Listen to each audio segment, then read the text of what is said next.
Sebuah rekaman dramatis beredar memperlihatkan detik-detik kehancuran sebuah kendaraan pengangkut personel lapis baja M113 milik Angkatan Bersenjata Ukraina. Video tersebut beredar luas di Telegram Rabu 2 Juli 2025, memperlihatkan serangan presisi oleh drone peledak Rusia. Dalam cuplikan tersebut terlihat seorang prajurit Ukraina tersungkur dan terjatuh tepat di bawah kendaraan M113.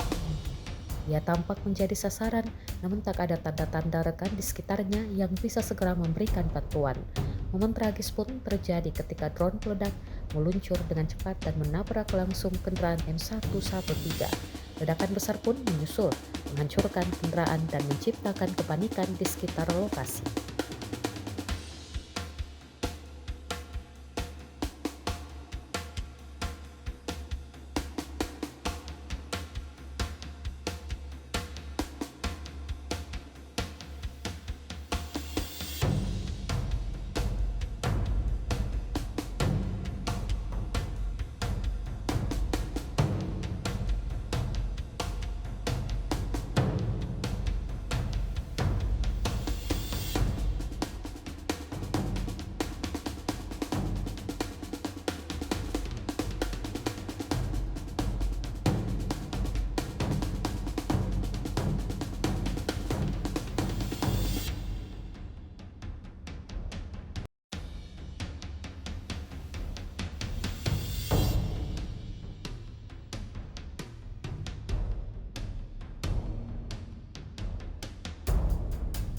Download Tribun X sekarang, menghadirkan lokal menjadi Indonesia.